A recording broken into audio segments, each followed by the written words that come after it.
A little more work needed before the priests attending that course hit the stand-up circuit.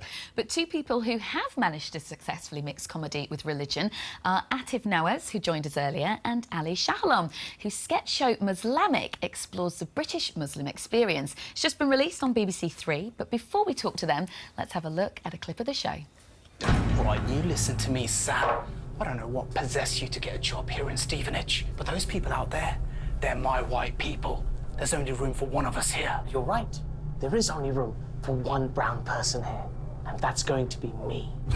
You can't survive here. There's nothing remotely white about you. Oh, please. That's brilliant. It's really funny. I mean, I've witnessed that sort of experience with black people in the workplace. I'm blacker than you, no, and they're trying to be whiter. Yeah. So, I mean, Ali, why the name Muslamic? For us, Muslamic was such a cool, hashtagable word that was out there already. We wanted to kind of hijack that and tell our story. And Muslamic is essentially a sketch show that allows audiences to lean into a world centred around what the British Muslim experience is. And when the BBC gave us a chance to do that, we were like, let's talk about everything, you know, in a way that hasn't been explored before. And Atif, why is now such an important time for this kind of comedy? I mean, the time for this comedy, some people would say, was even 10 years ago. It wasn't. It's just necessary. The discussion about religion hasn't really been particularly diverse, and people talk about diversity, but the discussion hasn't been diverse. The sources of that content and that comedy haven't been diverse. So you'll see a lot of people talking about Islam or Muslims on television, but you won't necessarily see the kind of people who we feel give you an accurate representation of the 3 million British Muslims in this country. So this is, again, this is just us. We feel like our perspective is as valid as anybody else's, so let's tell some jokes. Yeah, and comedy can be really powerful, can't it? It's based on your personal experience, isn't it? It is.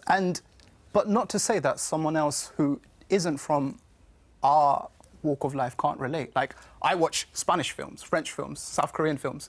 I don't speak French, Spanish, or South Korean, but I think the power of a good story is it can connect beyond your world. And I think that's the intention. And one of the experiences about your experiences in an airport, isn't it? Yeah, well, I mean, no, we both had this experience. The truth is, a lot of people have had this The truth is, every Muslim has an airport experience. Again, it's not something that's specific to Muslims. It's a very... we've tried to portray it in a way that's broadly accessible. Well, let's look at a clip of it. Sure. Have you ever had any trouble with the police? Not really buying it, bruv. What's your name?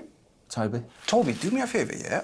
When you say that, just say it with a bit more aggression so we get a little bit scared, you know what I mean? Yeah, like with good posture and that. Have you ever had any trouble with the police? Yes, like that. I mean, this is so we're taking it to the nth degree of like silliness, but the truth is, a lot of people go through that experience. It's something that everybody can identify with, and we just want to show people that we're not trying to preach to the converted. We'd hate it if that's what it was. It's not just a show for Muslims. It's a show to share the Muslim experience. Have you had any opposition? Not really. No. I mean, we want opposition, by the way. We want conversation. And as long as the conversation is centred around what those sensitive topics are, we think that's a good thing. Is there any worry about causing offence towards religion? Is there anything that's off limits? No, I mean, we've tried to be quite moral about the way we've approached it. So the idea is not to tell any obvious jokes or rely on stereotypes, or just try and be subversive and clever. So, and the thing is, the intention behind the show is very clear. It's not trying to be mean-spirited, or, I mean, even the sketch earlier about the two gentlemen competing to be the whitest in the office. Some people think it's about white people. It's not about race. It's about assimilation and, you know, identity politics and things like that. So, like, we don't think it's we don't think it's offensive. We don't feel like it's offensive, or even that. Like, if anything, it will kind of provoke the kind of discussion that needs to be had. And what about the future for these characters? So this is a one-off, isn't it? It's one-off. We were talking earlier that you were at Edinburgh, and now you've got the one-off, and next a series. Are there going to be more characters? Yeah, This is the hardest TV part. movie. Yeah, we would. Eid special. Why not? You know? We would love all of that, you know. And I think the hardest part as creatives is now that it's out there. One of the biggest, the most common question is, when is there more? When is there more? So we're just waiting. We don't know yet. We don't know, but hopefully we get that series. Good luck with it. It's great to talk to you both. Thank you so much. Thank you. Right, well, before we go, let's have a look at what